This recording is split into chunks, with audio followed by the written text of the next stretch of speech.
And welcome to मध्य मुकाबिल। मैं हूं रबिया खान और मेरे साथ मौजूद हैं रऊफ क्लासरा। सबसे पहले नजर डालते हैं कुछ अहम डेवलपमेंट्स पर। तहरीक इंसाफ में लड़ाइयां बढ़ गईं, पार्टी में ग्रुप बंदी मजीद गहरी, सीनियर रहनुमाओं ने एक दूसरे के खिलाफ महाज खोल लिए। अडियाला में बानी पीटीआई से मुलाकातों की सियासत ने पार्टी को चकरा कर रख दिया। सीनियर रहनुमा पीटीआई डॉक्टर बाबर अवान को पार्टी सेक्रेटरी जनरल सलमान अकरम राजा ने खान से मुलाकात से रोक दिया। बदनज़मी, कई रहनुमा मायूस। बाबर अवान को पार्टी के अंदर मुखालफत का सामना क्यों है, इस पर हम तफसीलन बात करेंगे। इसके अलावा फवाद चौधरी के बाद फैसल चौधरी भी निशाने पर। बानी पीटीआई का वकील फैसल चौधरी के खिलाफ सख्त एक्शन, लीगल टीम से निकाल दिया, व्हाट्सएप ग्रुपों से भी फारिग। फैसल चौधरी के खिलाफ अचानक इतनी सख्त कार्रवाई क्यों अमल में लाई गई, इस हवाले से भी बात करेंगे। और बानी पीटीआई का तोशाखाना केस मौखर करने पर अलीमा खान की chief justice Islamabad high court Sarfaraz Dogar पर कड़ी तनकीद।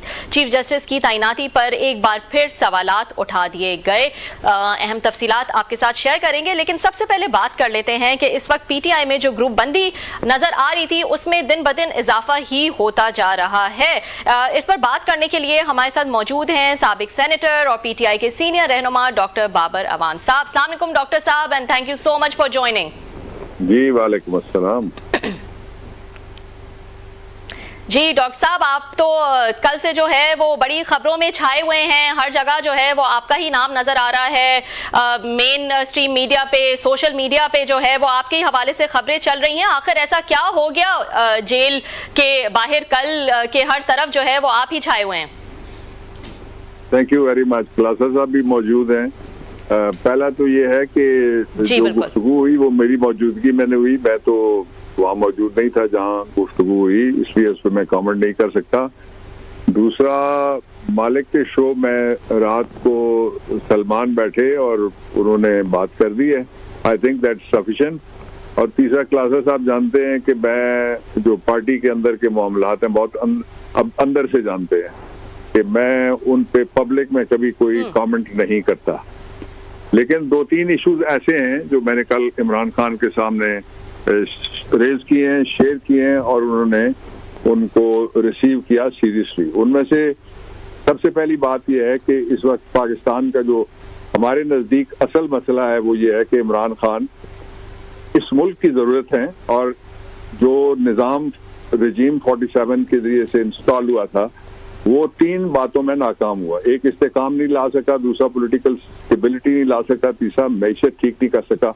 और एक डोमिनो इफेक्ट ये हुआ है कि जो 2008-9 की तरह के हालात पैदा हो गए हैं दो सूबों के अंदर, और दो सूबों का मतलब आधे से ज्यादा पाकिस्तान है, और वहाँ जो लॉ एंड ऑर्डर की सिचुएशन है दैट्स वेरी प्रिकेरियस और दैट्स वेरी डेंजर। और उस डेंजरस सूरत हाल से निकलने के लिए भी इनके पास एक मौका था जो इन्होंने जेनरसली जाया किया। एपीसी बुलाते और उसमें इमरान खान को बुलाते, उसमें अख्तर मैंगल को बुलाते, उसमें बाकी जो बलूचिस्तान के स्टेक होल्डर्स ने बुलाते, अपोजिशन की दीगर पार्टियां और जो तहफ़्फ़ुज़ आइन मूवमेंट है उसको बुलाते, लेकिन नहीं कर सके। और उसमें गुफ्तगू कुछ ऐसी है जो मैं बता सकता हूँ और कुछ जो थी वो स्ट्रेटेजिक बातें हैं जो मैं मीडिया पे नहीं कहूँगा। और दूसरा ये है कि जो पाकिस्तान तहरीक इंसाफ के वर्कर्स हैं बाकी किसी चीज़ में उनको इंटरेस्ट नहीं है। एक सवाल है जो हमसे पूछते हैं और एक सवाल है जो जिम्मेदारी है जिनको ये आर्जी ओहदे दिए गए इमरान खान की गैर मौजूदगी की वजह से और इलेक्शन कमीशन के इलेक्शन के रिजल्ट ना मानने की वजह से हमने जो इंट्रा पार्टी इलेक्शन कराए 2 से ज़्यादा, और उनकी सबकी जिम्मेदारी ये है कि पब्लिक को इस बात पे मुतमईन किया जाए कि इमरान खान कब बाहर आएंगे और उसके लिए स्ट्रेटजी बनाई जाए।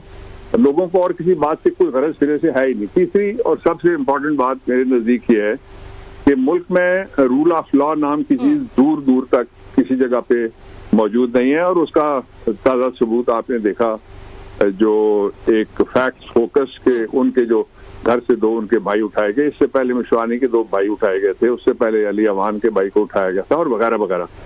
तो ये वो हालात थे जिनमें कुछ और बातें जो पार्टी से इंटरनल थी और वो मैंने उनके साथ डिस्कस की और खुल के ये भी उनसे मैंने कहा कि ज़्यादा से ज़्यादा जो हमारी रीच है वो बढ़नी चाहिए। जो पॉलिटिकल पार्टीज हैं जो इस निज़ाम की मुखालिफ हैं, इसलिए कि इस निज़ाम को बचाने के लिए जो बेनिफिशियरी हैं वो तो इस हद तक चले गए जिसका नाम लेने की कोई जरूरत नहीं है, जिसपे नारा बन गया, गोली कोई चलाई, जो गवर्नमेंट बैठी हुई है उसने किया सारा। और फिर दूसरा जो उसका पहलू है वो ये है कि अगर यहाँ हम संभाले नहीं तो लोगों को किस तरह से उम्मीद दी जा सकती है कि ये मुल्क हाथों से नहीं निकल रहेगा और बलूचिस्तान उसकी सूरत हाल भी हाथों से नहीं निकलेगी। ठीक, डॉक्टर साहब आप जो है वो एक सीजन्ड सियासतदान है, एक अरसा जो है वो आपका गुजरा है इसी में। आपसे आप विद ऑल ड्यू रिस्पेक्ट आपने कहा कि मैं पार्टी के अंदर की कोई बात जो है वो नहीं करना चाहूँगा। सलमान अकरम राजा साहब ने जो मालिक साहब के शो में जो बातें करनी थी वो उन्होंने कह दी थी, लेकिन ये बातें पार्टी के अंदर की तो अब नहीं रही हैं, ये अब काफ़ी पब्लिक हो चुकी हैं। सलमान अकरम राजा ने तो मतलब इतनी अर्जेंसी और इतना सख्त उन्होंने रवैया दिखाया कि उन्होंने कहा मैं प्रोटेस्ट कर दूंगा अगर बाबर ऐवान साहब को जो है वो मुलाकात के लिए जाने दिया जाए। उसके बाद जरूर उन्होंने रात को शो में जो भी कहा वो मैंने सुना, लेकिन उस वक्त जो है जो उनका रिएक्शन था, जो उनका रिस्पांस था वो काफी एक्सट्रीम जो है वो नजर आया। एक तो मैं उस पर आपका कॉमेंट चाहूंगी, दूसरा ये कि आपने बात की कि स्ट्रैटेजी तो ये होनी चाहिए कि इमरान खान कब बाहर आएंगे, बिल्कुल होनी चाहिए और उनके वर्कर्स और उनके सपोर्टर्स सब यही देखना चाहते हैं, लेकिन अगर पार्टी में इख्तलाफात इस तरह के रहें तो ऐसा लगता है कि सबसे बड़ी रुकावट तो पार्टी खुद है इमरान खान के बाहर आने में। देखें, जो स्ट्रेटजी है वो बाहर से प्रपोजल जाती है, बाहर स्ट्रेटजी उस प्रपोजल का सबसे बड़ा जो स्टेक होल्डर है आपने नाम लिया है वो हमारी गवर्नमेंट है, वहाँ पे वो केपी है और वहाँ पे हमारे चीफ मिनिस्टर हैं जिन पे एतमाद है पूरा इमरान खान को, वो हैं। और फिर वो फोर्स है जो हर जगह हर तरह के फैशिज्म के खिलाफ छाती निकाल के सामने खड़ी होती है। लीडर्स कुछ आ सकते हैं वहाँ पे, कुछ नहीं आते, और इसके बावजूद भी लोग जो है वो निकलते हैं मुसलसल। इसलिए मेरा जो फोकस था गुफ्तगू का वो सिंगल पॉइंट एजेंडा था, जो वर्कर्स पूछते हैं उनको जवाब चाहिए और जो वर्कर्स चाहते हैं उसका मसले का हल चाहिए, और जिनको आर्जी जिम्मेदारियां दी गई हैं ये उनका जिम्मा है कि वो अपना डिलीवर करें जिस बात के लिए उनको लगाया गया, वरना तो वोट तो इमरान खान का है, जाती हैसियत में तो किसी के पास कुछ नहीं है। जी डॉक्टर साहब बहुत शुक्रिया सर, आपने ज्वाइन किया, अगरचे आपने रबिया के पहले सवाल को बड़े आपने तरीके से उसको स्किप किया है, वेल लेफ्ट कर दिया था, that was the most important question sir. आप उसका नहीं जवाब देना चाहते तो it's all right, we can move forward. तो वैसे कोई सर कमेंट करने पे कोई हार्जी तो नहीं है, you are a public figure, politician है, one of the most powerful ones, मैं तो जानता हूँ आपको, बड़े अरसे से हमारा बड़ा एक ताल्लुक रहा है, आपको उस सवाल को स्किप वैसे करना नहीं चाहिए, मेरा ख्याल है कोई ना कोई कमेंट करना चाहिए जो रबिया ने पूछा आपसे सर। देखें क्लासर साहब सर, आपको याद होगा कि मेरे खिलाफ एक झूठा केस बनाने के लिए 8 साल प्रोपेगेंडा किया गया। बड़े भाई ने कहा कि मैंने 4 साल एक फाइल दबाए रखी, छोटे भाई ने कहा 3 साल दबाए रखी, उसके नीचे जो वजीर थे वो भी 3 साल पे अटे रहे। जी नंदीपुर की बात कर रहे हैं आप, अब नंदीपुर वाले प्रोजेक्ट, नंदीपुर की फाइल की बात कर रहे हैं मेरा ख्याल है। एग्जैक्टली। और मैंने जब मैं कोर्ट में खड़ा हुआ जाके ट्रायल कोर्ट में, तो वहाँ जो गवाह आया पहला, उसने कहा जी कि ये फाइल है जो मैं लाया हूँ। तो मैंने कहा कि ये मिनिस्टर के पास कब गई थी, मैंने उनसे सवाल पूछा, मैंने 3 सवाल पूछे। उसने कहा कि फलां तारीख को, महीना कोई मुझे याद नहीं, उसकी गालिबन 3 तारीख थी कि फाइल गई। तो मैंने कहा मिनिस्टर के टेबल से ये वापस सेक्रेटरी के पास फाइल कब गई है? उन्होंने कहा जी उसी दिन। तो उस दिन ये क्लियर हो गया था कि देयर इज नो केस। तो मैं अगर कमेंट्स में पढ़ जाता तो 8 साल का वो जो प्रोपेगेंडा था उसका जवाब दे के आखिर में फाइल बोल उठती, मुझे क्यों निकाला।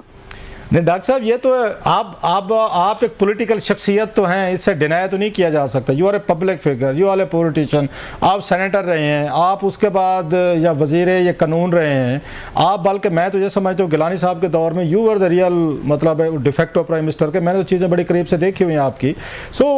और अभी भी इमरान खान साहब की उसमें कैबिनेट में आप उनके one of the most powerful मुशीर थे। खान साहब इतने तमाम लोगों के बावजूद आपसे कल वो मिले हैं जिसमें पार्टी के अंदर बड़ी एक रिजेंटमेंट है, तो लिहाजा आपसे सवाल तो होगा, क्वेश्चन तो होगा, आप इसको वेल लेफ्ट तो मेरा ख्याल है करना जो है आपका राइट है, मानते हैं, लेकिन लोग तो सुनना चाहेंगे कि what is the issue, what is the problem.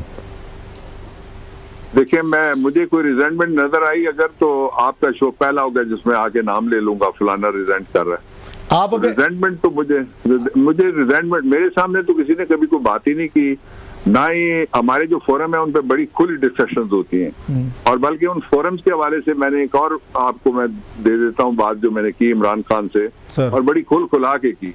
वो मैंने ये कहा जी कि सिर्फ वकीलों के हवाले सारा काम ना किया जाए जी। इसलिए कि वकील बेशुमार ऐसे हैं जो नौ आमोज हैं, और बेशुमार ऐसे हैं जो गैर सियासी हैं, और असल एक आपने पॉलिटिकल कमेटी बनाई हुई है, उसका एक फोकल पर्सन आप लगाएं अलहदा, एक आपने कोर कमेटी बनाई है top body in the party, उसका एक फोकल पर्सन आप अलहदा लगाएं। तो मैंने उन्होंने नाम के हवाले से भी मैंने कुछ नाम भी उनको फिर अलहदा से तजवीज़ किए थे, कुछ बातें ऐसी थी जो मेरी उनके साथ 1-on-1 हुई। तो जो तीसरी पार्टी है, पार्टी के अंदर जो ऑर्गेनाइजेशन है वो है बड़ी इंपॉर्टेंट, वो है पार्लियामेंट्री पार्टी। हम सबसे बड़ी पार्लियामेंट्री पार्टी हैं दोनों ऐवानों में भी, और केपी में भी, और पंजाब में भी, सिंध में हमारी रिप्रेजेंटेशन है, हम बलूचिस्तान में भी हैं।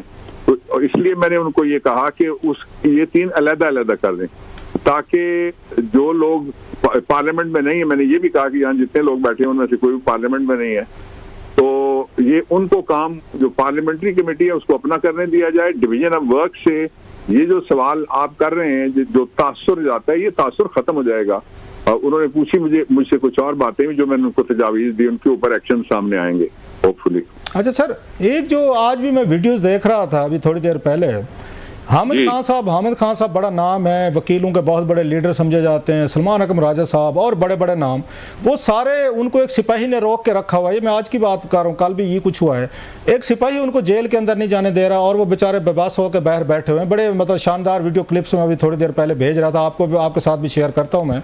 आपकी वो कहते हैं जनाब के रोकना छोड़ें, आपकी तो गाड़ी अंदर गई है प्रोटोकॉल के साथ, जिसके बाद वो सारे जो हैं वो भड़के हुए हैं कि डॉक्टर बाबर रहमान साहब के पास कौन सी गीदड़ सिंगी है, ना उनको सिपाही रोकता है, ना उनको वार्डन, ना जेलर, ना उनको कोई करता है, गाड़ी सीधी की सीधी खान साहब के सेल के आगे जाके वो पार कर लेते हैं। सर ये गीदड़ सिंगी क्या है? Everybody is worried in your party sir, वो गीदड़ सिंगी तो बताएं।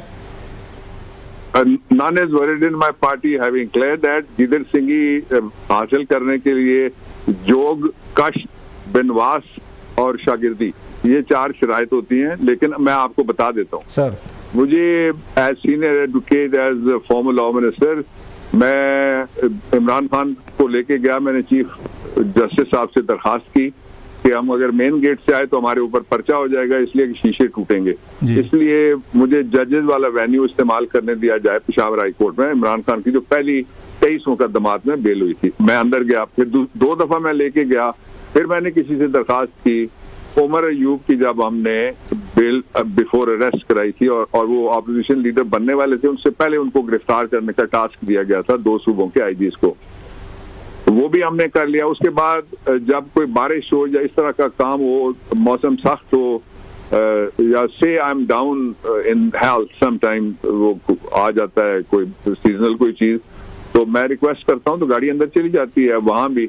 और यहाँ तो मेरी गाड़ी यहाँ नहीं, मेरी तो आपको याद होगा अटक किले में 13 ट्रायल थे, नवाज शरीफ के खिलाफ 12 मुकदमों में वकील था, मेरी गाड़ी तो वहाँ अटक किले के अंदर भी जाती थी और वहाँ किसी की गाड़ी नहीं जाती थी या जाती थी। ये मेरा काम ही नहीं है कि मैं गाड़ियों के नंबर बार देखूं किसकी गई है किसकी नहीं। तो क्या वजह सर? ये है कि ये तो मिनिमम कर्टेसी होती है सर। जो लॉ ऑफिसर्स हैं, मेरा शागिर्द है, मेरे 2 जो प्रोसिक्यूटर्स हैं मुख्तलिफ मुकदमात में जो हमारे खिलाफ चल रहे हैं, मेरे चैम्बर में काम करके गए, उनकी गाड़ियां भी जाती हैं। एक ब्रेक ले लेते हैं, ब्रेक के बाद दोबारा हाजिर होंगे।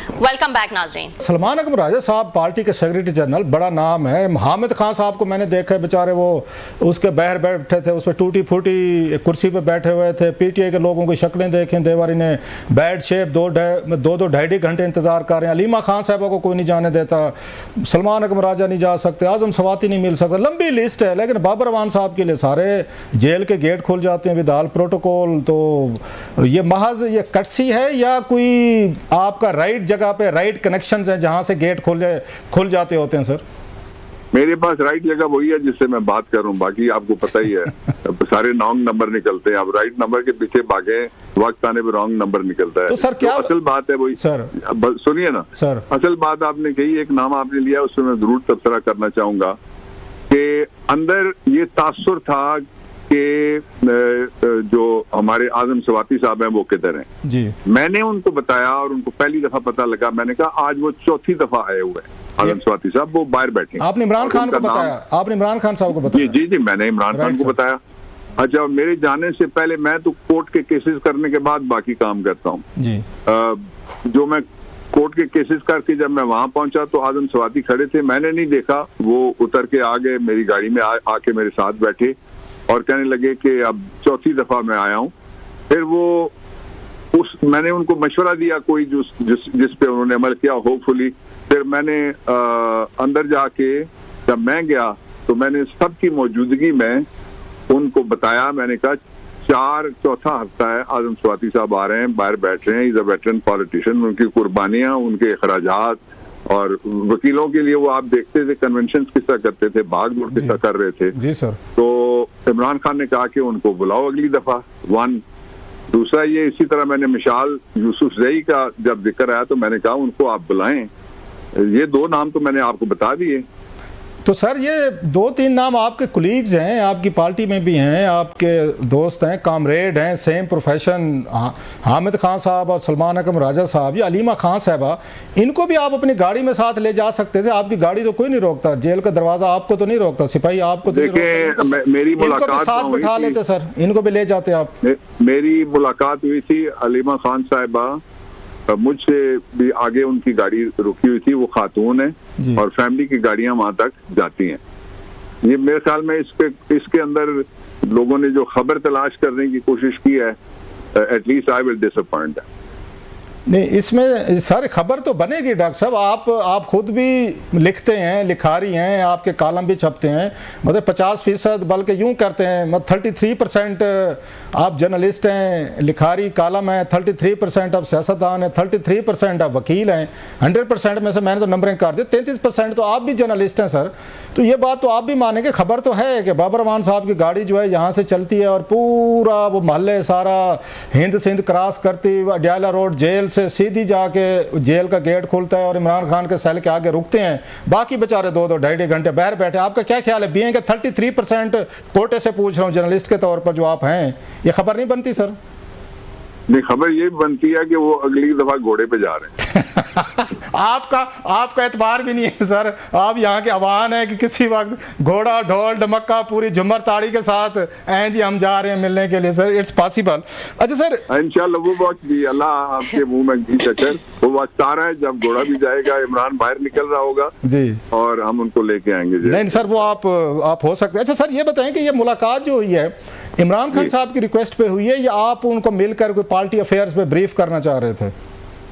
सर, मैं कुछ चीजें नहीं कहना चाहता, मैं जाता रहता हूँ और मैंने कभी वहाँ, आपने देखा मैं टॉक नहीं करता था, वैसे ही मिजाजन ही कि हर वक्त बंदा कैमरे के सामने खड़ा रहे। तो मैं तो जाता, इस दफा कोई तकरीबन मैं 3 हफ्ते बाद गया, वरना मैं रेगुलरली जाता रहता हूँ। अच्छा सर, उनकी क्या ये कंडीशन है खान साहब की? कहा जाता है अखबार नहीं मिल रहा, लाइट बंद है, उनको पानी नहीं मिल रहा सही तरीके से नमाज के लिए या बाकी कामों के लिए, खाना, वो शिकायतें आ रही थी पिछले दिनों में। तो कोई खान साहब ने आपसे भी शिकायतें की कि जेल हुकाम का या हुकूमत का रवैया ठीक नहीं है या सहरी अफ्तारी के लिए कोई, अगर इस तरह के कोई इशूज़ उन्होंने रेज किए आपके साथ? नहीं, 2 इश्यूज जो उन्होंने रेज किए मैं बता देता हूँ। Good that you put me this question sir.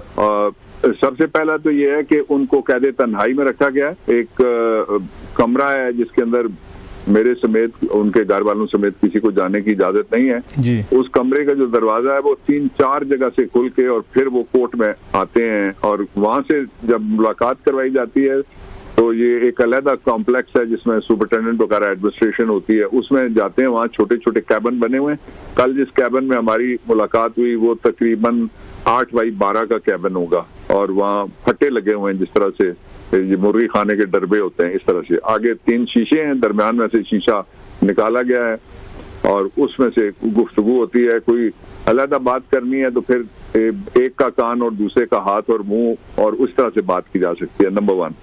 So this is very indignified manner in which the former prime minister is being treated, but that doesn't matter. वो कोई, हमें उससे कोई फर्क नहीं उनको पड़ता। दूसरा ये कि उनकी लाइट वक्तन फवक्तन 2 हफ्ते के करीब या इससे ज्यादा बंद रखी गई है, यानी टोटल ब्लैकआउट जिसको आप कहते हैं कि कोई चिड़िया नजर नहीं आ रही, कोई तारा नजर नहीं आ रहा, कोई सूरज की किरण नहीं, इस तरह की, ये उन्होंने बताया, कल भी उन्होंने रिपीट किया था। दूसरा जो सबसे बड़ी उनके साथ ज्यादती है कि उनकी किताबें नहीं जाने दी जा रही, ये कल उन्होंने बताया। ये दो चीजें उन्होंने मुझे बताई जी। पहला मैंने अपने ऑब्जर्वेशंस के ऊपर बताया कि क्योंकि मैं कोर्ट में भी जाता हूँ तो वहां देखता हूँ कि किस तरह से उनको कहाँ से ला रहे हैं, और दूसरा ये दो चीजें उन्होंने बताई। तीसरा वो जिन चीजों के ऊपर कंसर्न थे उनमें से एक चीज ये थी कि अफगानिस्तान के साथ हमारी जंग किसी सूरत में नहीं होनी चाहिए, और जो ऑपरेशंस हैं, मिलिट्री ऑपरेशंस, वो किसी मसले का हल नहीं होंगे अगर पॉलिटिकल स्टेबिलिटी नहीं आती। और जो पॉलिटिकल स्टेबिलिटी है, दूसरा वो इस बात में भी कंसर्न थे, आपको याद है कि एक दौर था 2008 से लेके तकरीबन 2011 तक, वो चला 3 साल, जब जो केपी के अंदर पुलिस सिस्टम था वो बॉक डाउन कर गया था। लोग अपनी जान बचाने के लिए कुछ छोड़ गए थे और कुछ पीछे हटे और बेशुमार शहीद हो गए थे, और उनके पास ना कोई इक्विपमेंट था और ना, मैं कहता हूं कि जो केपी के पैसे हैं ये बैठ के ये गवर्नमेंट और बाकी स्टेक होल्डर भी फौरी तौर पे उनको अदा करें ताकि वो अपनी पुलिस को खड़ा रख सकें। अच्छा हर रोज पुलिस की वहां पे शादी हो रही है, इस पे वो कंसर्न थे। सर आपने बड़ी इंपॉर्टेंट बातें की। सर मैं थोड़ा सा पूछ लूँ आपसे कि मैं मैक्सिमम चाहते हैं कि आप ही कमेंट करें, क्योंकि खान साहब से मुलाकात हुई है। खान साहब ये कह रहे हैं कि अफगानिस्तान से जंग नहीं होनी चाहिए, कोई भी मेरा ख्याल है सेन एलिमेंट कभी भी जंग नहीं चाहेगा, लेकिन खान साहब इस पर क्या कहते हैं कि अफगानिस्तान की तरफ से पाकिस्तान पे हमले होते रहे हैं। अभी BLA का देखा है कि वहाँ का उनके कनेक्शंस की बात हुई है कि वहीं से उनको हिदायत मिल रही थी, बल्कि अड्डे या बेस कैंप उन्होंने वहाँ बनाए, पहले TTP के थे। खान साहब इस पर क्या कहते हैं कि TTP को और BLA को इजाज़त होनी चाहिए कि वो अफगानिस्तान से बैठ के पाकिस्तान के शहरियों को, मासूम लोगों को मारते रहे? Is it okay with him? नहीं, खान साहब तो दूर की बात है, मैं भी नहीं ये कह सकता, आप भी नहीं कह सकते, कोई भी नहीं कह सकता। असल इशू जरा दो तरह से उसको मैं अप्रोच करता हूँ राउत साहब आपके सवाल के जवाब में। पहला ये है कि ये अगर जो गवर्नमेंट कहती है और क्लेम करती रही है, ये मीडिया टॉक्स के अंदर बैठ के 5 वजीर हैं, जो 5 की टोली कहती रही है कि इसमें रा भी इन्वॉल्व है और अफगानिस्तान भी इन्वॉल्व है, ये उस जो एलामिया शामिल किया उन्होंने निकाला था, उसमें क्यों नहीं ये नाम शामिल किए? इसका मतलब ये हुआ कि there is something wrong somewhere, अच्छा, सिस्टम के अंदर, नंबर 1। नंबर 2 ये है कि जो वो कह रहे हैं उसके 2 मतलब है। एक तो मैं जिस तरह मैंने कहा कि अपनी साइड के ऊपर हम जो वेस्टर्न बॉर्डर है वो चाहते हैं कि हमारी पुलिस केपी की जो एम्पावरमेंट उसकी हो, ताकि LEAs और कोई एजेंसी जाके किसी जगह बैठ नहीं सकती, ना पूरे जिले को कंट्रोल कर सकती है हमेशा के लिए, ना कोई इदारा कर सकता है। ये तो पुलिस का काम होता है।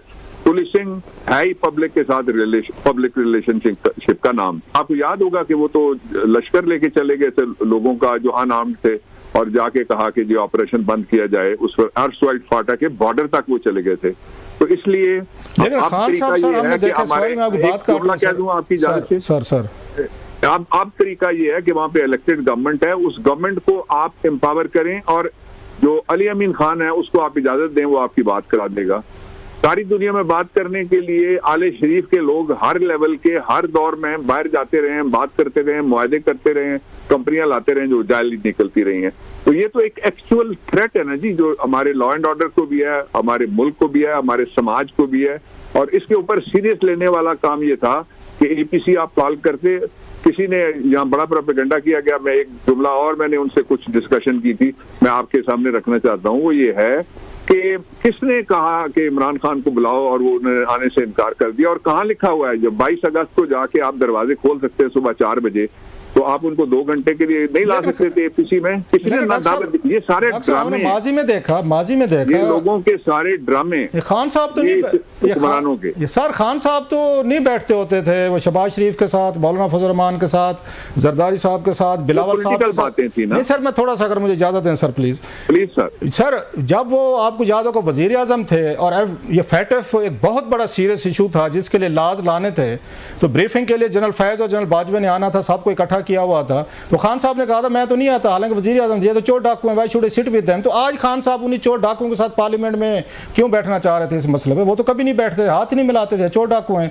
अब खान साहब क्यों आना चाह रहे थे पार्लियामेंट में उन्हीं चोर डाकुओं के साथ बैठने के लिए? सर नहीं, मैंने वो आना चाह रहे थे या नहीं चाह रहे थे, वो सवाल तो तब होता उनको दावतनामा जाता। मैं कहता हूँ कि आप जिसने बुलाना होता है वो बुलाता है, ये वो कहता है कि जिसने रोटी खानी आ जाओ, मेरे कार शादी है, इस तरह कौन आता है? नहीं, हुकूमत ने कहा कि हम नहीं बुला सकते कि वो जेल में हैं, उनको सजा हुई है, उनकी पार्टी कह रही थी, उनकी पार्टी कह रही थी बुलाए उन्हें।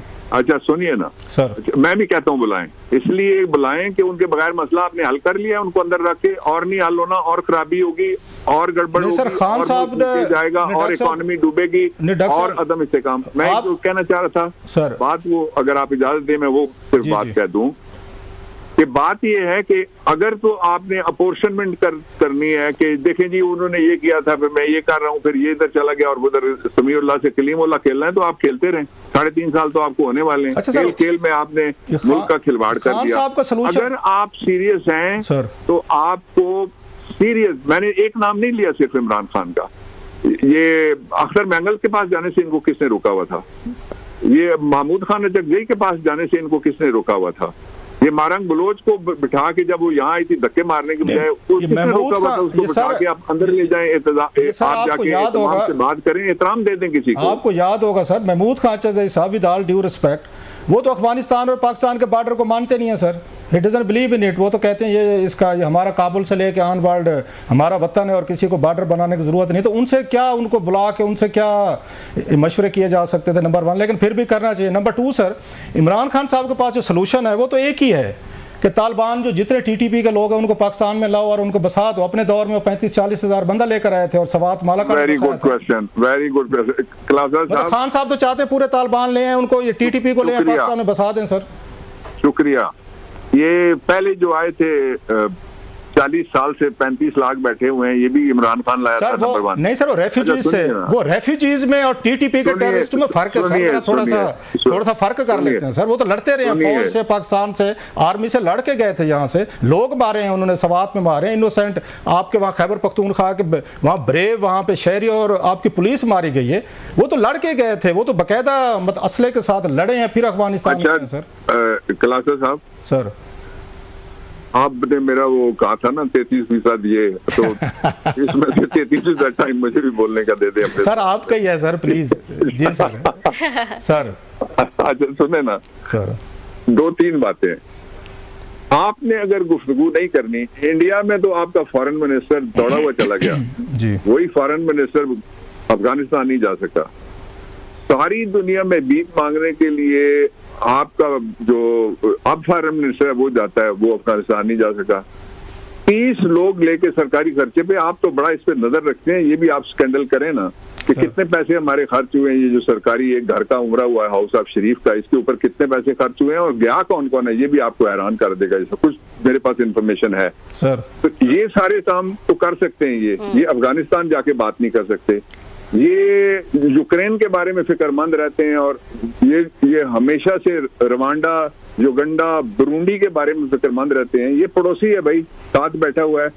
आपका 2460 किलोमीटर से थोड़ा सा ज्यादा इसके साथ बॉर्डर है, और वो बॉर्डर इस तरह है जिस तरह आपको जिग-जैग बॉर्डर, उसको आप जक्सा पजल आप उसको कह सकते हैं, वो है। तो आपने बात तो करनी है, बात करने के लिए आपने सादिक भेज दिया, यहाँ से किसी के साथ आपने बात नहीं की। आप ये चाहते हैं कि आप ये कहें लोगों को कि तुम ये गलती करते हो, तुम ये गलती करते हो, तुम ये गलती करते हो, और कोई आपको ये ना कहे ये दुरुस्त करें, आप ये दुरुस्त करें, या कम अज कम अपना रवैया ही दुरुस्त कर लें। वो किसी बात खुश्क हो गई है, लोग सुनेंगे नहीं, इसलिए वो किसी ने कहा था, शायर ने, उस्ताद ने, कि मेरे मिजाज का इसमें कोई कसूर नहीं, तेरे सलूक ने लहजा बदल दिया। वाह, बड़ा खूबसूरत सर। वक्त हुआ एक ब्रेक का, ब्रेक के बाद दोबारा हाजिर होंगे। वेलकम बैक नाजरीन। बड़ा शेर। अच्छा थोड़ा सा आगे बढ़ते हैं सर, आगे बढ़ते हैं, एक और सवाल आगे बढ़ते हैं सर। हारा हुआ लश्कर फतह की स्ट्रेटेजी नहीं बना सकता, जिनको वोट ही नहीं मिला वो लोग पब्लिक पल्स लेके आगे कैसे चल सकते हैं? चलें सर, इस पे हम बात करते हैं, थोड़ा सा आगे बढ़ते हैं। आपकी क्योंकि खान साहब से मुलाकात हुई, हम चाहते हैं मजीद। अहमद नूरानी साहब हमारे कुलीग रहे हैं, यहाँ पे जर्नलिस्ट थे। अहमद नूरानी साहब के साथ मुझे भी इख्तलाफ हो सकता है, होते भी रहे हैं, मतलब इट्स अ वेरी नेचुरल, उनको मुझसे हो सकते हैं। उनके घर पे, फैमिली पे वो किया, छापा मारा गया, उनके भाइयों को उठाया गया, उनकी वालदा अब उसमें, विच इज़ टोटली अनफेयर कि आप किसी की फैमिली को, अगर मेरे कोई एक्ट्स ऑफ ओमिशन कमीशन है तो मुझे सज़ा मिलनी चाहिए, मेरे पे केसेस होने चाहिए, नॉट कि मेरी कोई वाइफ को, मेरे भाइयों को या मेरी फैमिली को इस तरीके का किया जाए। तो कोई खान साहब ने अहमद नूरानी साहब के हवाले से कोई आपने ब्रीफ किया या उन्होंने कोई इस पर बातचीत की जो कुछ उनकी फैमिली के साथ हुआ है? नहीं, मैं गलत बयानी नहीं करूंगा, मेरी बातचीत में तो ये जिक्र नहीं आया, लेकिन मैंने इसकी कंडेमनेशन इस्लामाबाद हाई कोर्ट में भी खड़े होके की है, अभी आपके शो में भी मैंने इसकी मजम्मत की है और फिर मजम्मत करता हूँ पाकिस्तान तहरीक इंसाफ की तरफ से। और पाकिस्तान तहरीक इंसाफ ने भी इसकी एक से ज्यादा जगह के ऊपर इसकी मजम्मत की है, इसलिए कि ये जो तो एहतराम आदमियत है ना जी, ये सैयद अली करम अल्लाह वजहुल करीम, मैंने उस पे कॉलम लिखा जो उन्होंने वसीयत की थी हसनैन करीमैन को, अपने बेटों को। उसमें एक बात उन्होंने ये कही थी कि जो मेरा कातिल है मलून, उसको एक ज़रब मुझे लगी है, एक ज़रब लगाना। और फिर रसूलुल्लाह सल्लल्लाहु अलैहि वसल्लम ने इरशाद फरमाया हुआ है कि अगर कोई आपको मारने के लिए भी आए और काटने के लिए आए, बेशक वो कुत्ता ही क्यों ना हो, तो उसके हाथ पांव नहीं काटने। तो इसलिए इसी पे हमारा आर्टिकल 14 है, जिसकी वजह से ओपन मुतालबे होते हैं, फांसी दो, सरेआम फांसी दो, फलाने चौक में लटकाओ, शहबाज भी लटका के मैं पेट काट के पैसे निकालूंगा, इसकी इजाजत ही नहीं है। तो ये जो कुछ हुआ है, दिस इज टोटली रॉन्ग। और फिर मैं taking the advantage of your question, मैं जो अहमद दुरानी है उनके भाइयों की गुमशुदगी के हवाले से मैं इस्लामाबाद हाई कोर्ट के जो मुतल्लिका जज साहब हैं, मैं अदालत से दरखास्त करना चाहता हूँ कि 26 तारीख बहुत लंबी है, उसको तारीख को शॉर्ट किया जाए और जहां आ जाए हेबस की पिटीशन, तो उसके लिए जिस तरह प्रिविलेज मोशन होती है, खड़ा होकर कोई पार्लियामेंट के अंदर बात कर सकता है, वकीलों का ये हक होता है बड़ा नाम है, पहले सुना। डॉक्टर साहब आपका बड़ा नाम है, बड़ा क्लाउड है, तो आपको तो इस मामले में मेरा ख्याल है उनकी नूरानी साहब की वालदा का वकील बनना चाहिए। आप अक्सर इस तरह के केसेस में, इस तरह की सपोर्ट में आते रहते हैं, तो आपका उनकी फैमिली अगर चाहेगी तो मैं करूंगा, राइट सर। प्रॉब्लम। अच्छा सर, अगर जी रबिया जी क्लासेस साहब जी, एक मैं जो हूँ वो ईद के बाद की जो है वो खबर लेना चाह रही थी, अगर आप इजाजत दें क्लासर साहब, कि ईद के बाद जो है वो क्या होने जा रहा है। आपकी खान साहब से क्या इस हवाले से भी बात हुई कि कोई तहरीक चलाएंगे, उसको कैसे कामयाब बनाना है, मौलाना साहब को कैसे ऑन बोर्ड लेना है, क्योंकि अभी उनकी तरफ से तो कोई खास पॉजिटिव स्टेटमेंट्स नहीं नजर आई। मैं सुन रही थी सेनेटर कामरान को भी वो कह रहे थे कि हम जो भी बात है उसको तहरीरी तौर पर दें, फिर हम उसको आगे लेके चलेंगे, फिर हम बताएंगे कि आगे जो है वो तहरीक को कैसे लेकर जाना है। तो इस हवाले से कोई बात हुई आपकी खान साहब से? देखिए, ये जो पहला, तो मैं आखिर में से शुरू कर देता हूँ, बैरिस्टर गौर हैं, वो बता सकते हैं, हमारे दोस्त जो दूसरे जाते हैं उनको मिलने के लिए वो बता सकते हैं। लेकिन गुफ्तगू, व्हाट आई नो इज कि गुफ्तगू जारी है, लेकिन ये बात ध्यान में रखनी होगी कि उनका भी खेलने का मैदान केपी है और हमारी केपी में हमने ये इलेक्शन जीते हुए हैं मुसलसल, तो इसलिए वो कुछ बातें हो सकती हैं इस तरह के कोई सामने आए, लेकिन जनरली इत्तेफाक इस बात के ऊपर जरूर है कि अगर ये सूरत हाल ना संभाली गई तो फिर आप इस शहर में ऐसे, मैं माहिरीन को जानता हूँ जो डोजियर बनाना शुरू करते हैं, हुकूमत नाकाम होगी, उसका नतीजा कुछ और निकलवा लेते हैं। मैं इससे आगे मैं नहीं जाता, ये काम जो है वो साथ साथ चलता रहता है। तो इसलिए सबको अकल के नाखून लेने चाहिए कि इससे पहले कि ईद गुजरे, इससे पहले कि कोई स्ट्रेटेजी सामने आए। हाँ, इस पे गुफ्तगू मेरी हुई थी, ये मैं इतना कह सकता हूँ। अच्छा सर, आपने हमें क्लासेस साहब अगर आप कंटिन्यू करना चाहते हैं। जी, एक और चीज़ हमने देखी है सर पार्टी के अंदर कि कुछ अरसे बाद कोई ना कोई फारिग हो जाता है सर। शेर अफजल मरवत वो फारिग हो गया सर, फिर फैसल चौधरी साहब फारिग हो गए, फिर इनकी आपस में चीज़ें शुरू हो जाती हैं, कोई आपके खिलाफ कोई शुरू हो जाता है, कुछ और किसी। तो पार्टी के अंदर इतना बड़ा मैस मचा हुआ है, जब पार्टी को यूनिटी की ज़रूरत है। खान साहब की आपकी इस मसले पर बातचीत नहीं हुई कि पार्टी पे कोई अथॉरिटी, कोई कमांड नज़र नहीं आती सर? हर एक ने अपना अपना एक छोटा सा झुग्गा बनाया हुआ है सर, और उसी को ही वो कर रहा है। इतने जितनी आपकी पार्टी के अंदर डिवीजन, लड़ाइयाँ, जेलसीज, एनवी और हमें यहाँ पे फड्डे नज़र आ रहे हैं, और किसी पार्टी में नहीं है सर। आपने खान साहब से इस मामले में कोई बात की कि ज़रा पार्टी संभालें?